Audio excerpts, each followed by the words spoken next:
سیدنا ابو ہریرہ رضی اللہ تعالی عنہ فرماتے ہیں میں نے رسول اللہ صلی اللہ علیہ وسلم سے سنا، آپ فرماتے ہیں ما نہیتکم عنہ فاجتنبوہ، جس کام سے میں تمہیں روک دوں اسے اجتناب کرو، وما امرتکم بہ فاتوا منہ ما استطعتم، اور جس کام کے کرنے کا میں تمہیں حکم دوں اس کی اپنی استطاعت کے مطابق پیروی کرو اور بات مانو۔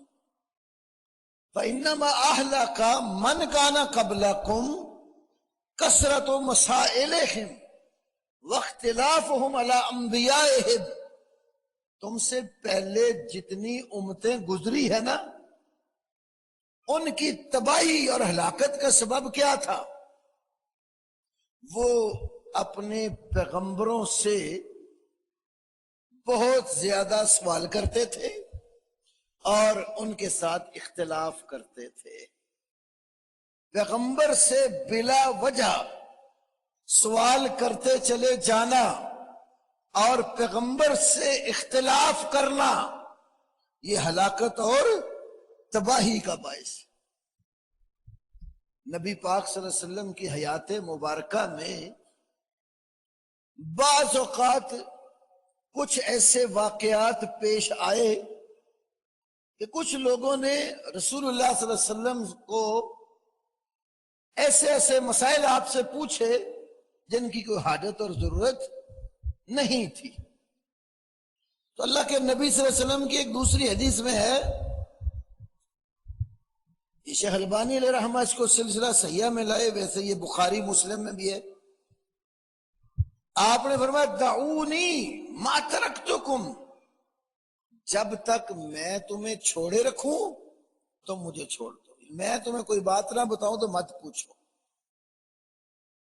انما اہلک من کان قبلکم سوالہم، تم سے پہلے لوگوں کی تباہی کا، ہلاکت کا سبب ان کا سوال کرنا تھا، واختلافہم علی انبیائہم، اور اپنے نبیوں سے اختلاف کرنا تھا۔ دین نازل ہو رہا تھا، وہی اللہ کا دین، وہی کے نازل ہوتے ہوئے ادب سکھایا گیا کہ تم خاموش رہو، جو حکم اللہ کی طرف سے آئے اس کو مان لینے، اور جس سے روک دیا گیا اس سے رک جانا ہے۔ اسی لیے قرآن پاک میں عبداللہ ابن عباس رضی اللہ تعالی عنہ فرماتے ہیں کہ 12 مسائل، 12 مقامات ایسے ہیں جہاں صحابہ نے نبی علیہ السلام سے مسئلے پوچھے، اللہ نے وحی اتاری، اور وہ مقامات میں یسألونک، قرآن میں کئی جگہ آتا ہے نا، مثلا یسألونک عن الخمر والمیسر، شراب جوے کے بارے میں آپ سے پوچھتے ہیں۔ کہیں فرمایا یسألونک عن الشہر الحرام قتال فیہ، حرمت والے مہینے میں آپ سے لڑنے کے بارے میں پوچھتے ہیں۔ وَيَسْأَلُونَكَ الْيَتَامَىٰ، کہیں فرمایا یتیموں کے بارے پوچھتے ہیں۔ کہیں فرمایا یستفتونک، آپ سے فتویٰ پوچھتے ہیں، کس سلسلے میں؟ فی الکلالہ، کلالہ کے بارے میں۔ اس طرح کے صحابہ نے جو سوال کیے رسول اللہ صلی اللہ علیہ وسلم سے، ابن عباس کہتے ہیں کہ 12 ہیں جو قرآن نے ذکر کیے، باقی کوئی شدید عادت ہو تو پوچھتے تھے، ورنہ رسول اللہ صلی اللہ علیہ وسلم کی تعلیم کے مطابق خاموش رہتے تھے، اور وحی کے ذریعے بتایا جاتا تھا۔ جو بھی حکم اللہ نے دینا ہوتا اللہ اپنے نبی کو دیتا، اور نبی اپنی امت کو بیان کرتا۔ اس میں بڑی خیر ہے۔ ایک تو اپنی طرف سے فرض کر کے مسئلے بنانا، پھر جواب طلب کرنا، اس کو پسند نہیں کیا نہ اللہ کے نبی نے، نہ آپ کے صحابہ نے، نہ ہی تابعین نے رحمت اللہ علیہم اجمعین۔ ایک حدیث میں ہے کہ اللہ کے نبی صلی اللہ علیہ وسلم خطبہ دے رہے تھے، یہ بخاری میں، نسائی میں، تفسیر طبری وغیرہ میں آتی ہے۔ آپ نے فرمایا یا ایھا الناس قد فرض اللہ علیکم الحج فحجوا، اے لوگو اللہ نے تمہارے اوپر حج فرض کر دیا ہے، تم حج کرو۔ ایک بندہ اٹھا، اس نے سوال کر دیا۔ کیا سوال کیا؟ افی کل عام یا رسول اللہ، اے اللہ کے رسول صلی اللہ علیہ وسلم، کیا ہر سال حج فرض ہے؟ اللہ نے تو بغیر تعداد بتائے کہا نا کہ حج تمہارے اوپر فرض ہو چکا ہے، وَلِلَّهِ عَلَى النَّاسِ حِجُّ الْبَيْتِ مَنِ اسْتَطَاعَ۔ تو اللہ کے نبی سے سوال کر ڈالا، کیا ہر سال حج فرض ہے؟ تو آپ خاموش رہے، حتیٰ کہ اس بندے نے 3 دفعہ یہی سوال کیا، کیا ہر سال حج فرض ہے؟ فرمایا لو قلت نعم لوجبت، تیرے سوال پر اگر میں ہاں کہہ دیتا نا، پھر تمہارے اوپر ہر سال ہی حج لازم ہو جانا تھا۔ اس لیے آپ نے پھر فرمایا کہ وَلَمَا اسْتَطَعْتُمْ، پھر تمہیں اس کی طاقت نہ ہوتی، ضروری ما ترکتکم، جب تک میں تمہیں چھوڑے رکھتا ہوں، کوئی بات نہیں تمہیں بتاتا، تم بھی مجھے چھوڑے رکھو، مت سوال کرو۔ پہلے لوگوں کو انہی سوالوں نے تو تباہ کیا۔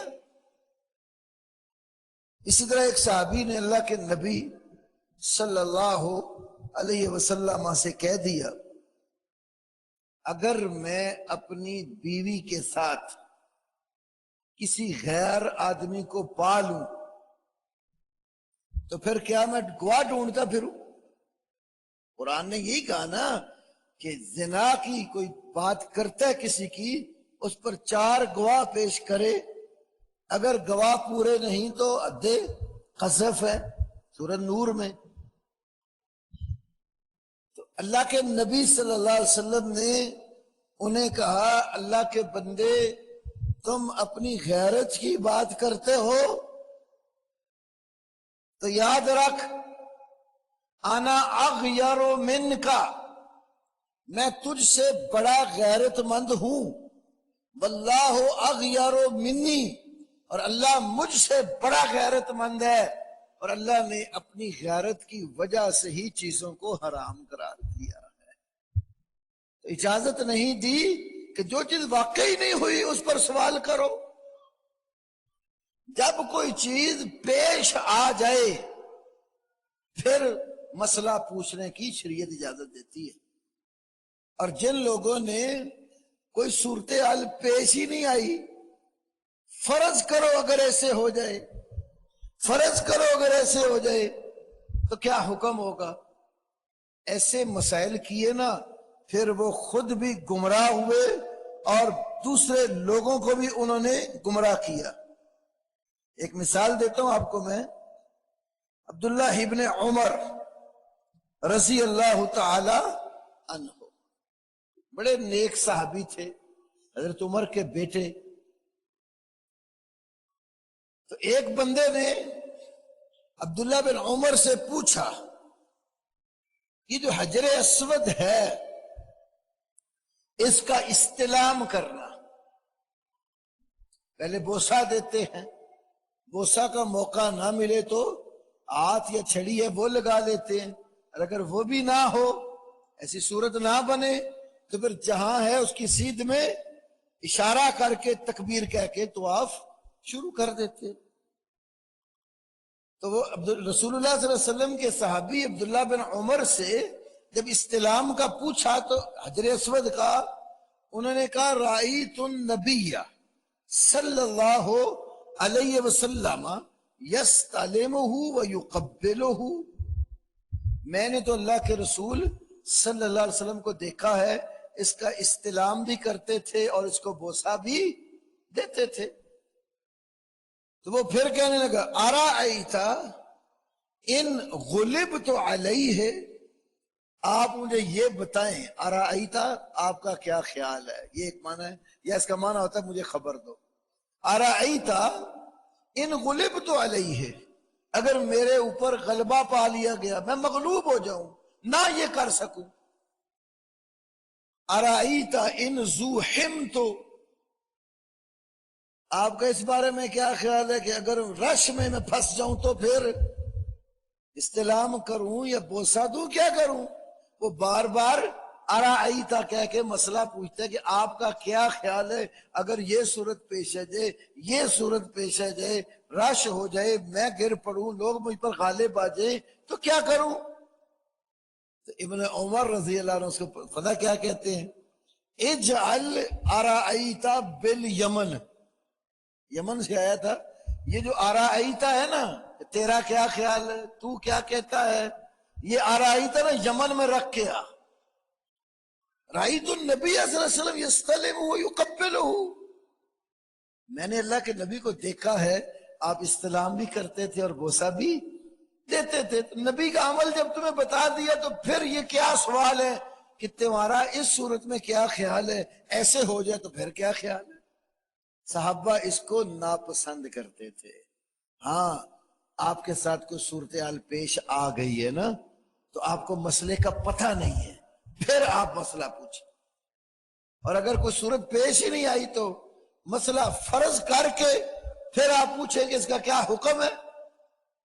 یہ نہ اللہ کے نبی نے پسند کیا نہ صحابہ نے، اور ہمارے ماحول میں بھی یہ بیماری ہے۔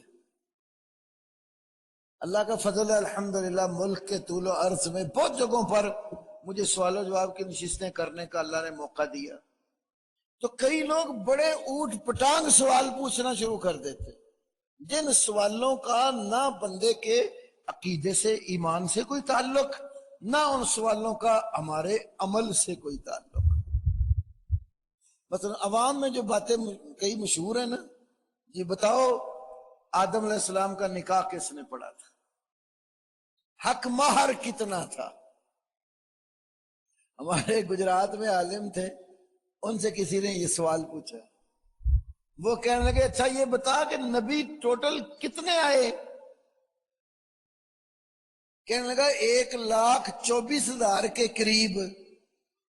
فرمانے لگے کوئی رجسٹر لے لے اور 1,24,000 پیغمبروں کے نام لکھ کرنا، تو ہر ایک کا الگ الگ خانہ بنا، اس نبی کا نام، آگے پھر اس کا جہاں رشتہ ہوا اس کا ذکر، سسرال والوں کا ایڈریس، آگے اس لڑکی کا نام جس کے ساتھ نکاح ہوا، پھر نکاح خان والا خانہ کہ کس نے نکاح پڑھایا، پھر حکمار والا خانہ، باقی سارے نبیوں کا رجسٹر تو بھر دے، آدم علیہ السلام کا میرے سے آ کر پوچھ لینا۔ بھائی جس چیز کا تعلق آپ کے ایمان سے نہیں ہے، آپ کے عمل سے نہیں ہے، نہ اللہ نے آپ کو مکلف بنایا، نہ نبی پاک صلی اللہ علیہ وسلم نے آپ کو اوپر وہ ذمہ داری ڈالی، تو اس کے پوچھنے کا مطلب؟ موسیٰ علیہ السلام کی ماں کا نام کیا تھا؟ موسیٰ علیہ السلام کی جو لاٹھی تھی وہ کس درخت کی تھی؟ کس مستری نے اس کو بنایا تھا؟ نوح علیہ السلام نے جو کشتی بنائی وہ پھٹے کہاں چیر کے رکھے تھے انہوں نے؟ اور کس درخت کے تھے اور کتنا طول و عرض تھا اس کا؟ کتنی منزلیں تھی وہ کشتی؟ ایسے ایسے سوال، نہ عقیدہ نہ کوئی عمل۔ بھئی اللہ نے تیرے سے قیامت والے دن یہ پوچھنا کہ نوح علیہ السلام کی کشتی جو ہے نا وہ کیسے تھی، یا موسیٰ علیہ السلام کی لاٹھی کا کیا مسئلہ ہے، یا آدم علیہ السلام کے نکاح کا اللہ نے تجھے سوال کرنا ہے؟ رسول اللہ صلی اللہ علیہ وسلم یہ صحابہ سکھاتے ہیں کہ مسئلہ ہمیشہ وہ پوچھو جس کا آپ کو فائدہ ہو، آپ کے ایمان کو فائدہ ہو، آپ کے عمل کو فائدہ ہو۔ بخاری و مسلم حدیث ہے، ایک بندہ آ گیا اللہ کے نبی کے پاس، کتاب الایمان مشکات شریف میں، کتاب الایمان میں سیین کے حوالے سے اللہ کے نبی سے مسئلہ پوچھتے ہیں۔ کیا؟ دیکھیں پوچھنے کا طریقہ، مقصد، دلنی علی عمل اذا عملتہ دخلت الجنہ، اللہ کے نبی صلی اللہ علیہ وسلم مجھے کوئی ایسا کام بتا دے کہ جب وہ میں کر لوں تو جنت میں داخل ہو جائے۔ مسئلہ پوچھ رہے ہیں کہ کوئی ایسا عمل بتاؤ جو عمل میں کروں تو نتیجہ کیا ہو، دخلت الجنہ، جنت میں داخل ہو جائے۔ آپ نے اس کو ایمان بتایا، فرائض بتائے، نماز، روزہ، زکوٰۃ جو ارکان ہیں۔ جب نماز بتائی نا کلمے کے بعد، کہنے لگا یا رسول اللہ حل علیہ غیرہا، یہ جو آپ فرضی نماز مجھے بتا رہے ہیں، کیا میرے ذمے فرضوں کے سوا بھی کوئی نماز ہے؟ آپ نے اس کو کہا الا ان تطوع، ہاں نفلی نماز دل کی خوشی سے۔ تطوع کا معنی ہوتا ہے بندہ اپنی مرضی سے رب کو راضی کرنے کے لیے کوئی عمل کرتا ہے، جس کو عام طور پر معاشرے میں نفل کہہ دیتے ہیں۔ شریعت میں اس کو نفل بھی کہتے ہیں، اس کو تطوع بھی کہتے ہیں، اس کے لیے سنت کا لفظ بھی بولا جاتا ہے۔ تو فرائض کے علاوہ جو بھی زائد عبادت ہے اس کو تطوع کہتے ہیں۔ اور میں اپنی خوشی سے پڑھنا چاہو تو پڑھ۔ جب زکوٰۃ بتائی تو کہنے حل علیہ غیرہا، یہ جو زکوٰۃ آپ بتا رہے ہیں اس زکوٰۃ کے علاوہ بھی میرے ذمہ کوئی مال دینا ہے؟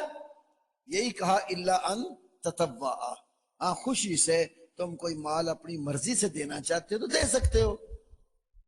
تو اللہ کے نبی نے جب اس کو عقیدہ، ایمان، فرائض بتائے اور وہ پیٹ پھیر کر جانے لگا تو اس نے کیا کہا؟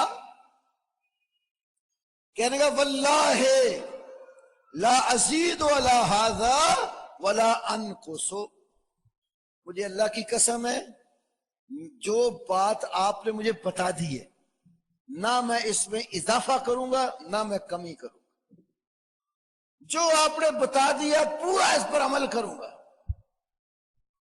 تو آپ نے دو باتیں فرمائی، ایک یہ کہا افلاح ان صدق، اس بندے نے اگر سچ بولا ہے نا فلاح پا گیا ہے، کامیاب ہو گیا ہے۔ اور دوسری بات فرمائی من سرہ ان ينظر الى رجل من اہل الجنہ فلینظر الى ھذا، جس بندے کو یہ بات اچھی لگتی ہے نا، پسند ہے کہ وہ کوئی جنتی دیکھنا چاہتا ہے تو وہ اس شخص کو دیکھ لے، اگر اس نے سچ کہا ہے تو یہ بندہ جنتی ہے۔ اس حدیث سے کیا معلوم ہوا؟ مسئلہ ہمیشہ وہ پوچھو جس پر عمل کرنا ہے، اور نتیجہ آپ چاہتے ہو کہ عمل کر کے کامیاب ہو جاؤں، میں اللہ کی جنت کا وارث بن جاؤں۔ تو فضول مسائل سے بندے کا اپنا وقت بھی ضائع اور دوسرے کا وقت بھی ضائع۔ وہی وقت اگر قرآن سیکھنے میں لگا لیں، وہی وقت سنت رسول سیکھنے میں لگا لیں جس کا پتہ نہیں ہے، تو انسان کامیاب ہو جاتے ہیں۔ اکثر ہماری عادت ہے کہ ہم لوگ فضول مسئلے کرتے رہتے ہیں اور پوچھتے رہتے ہیں، عمل کی طرف توجہ نہیں ہوتی۔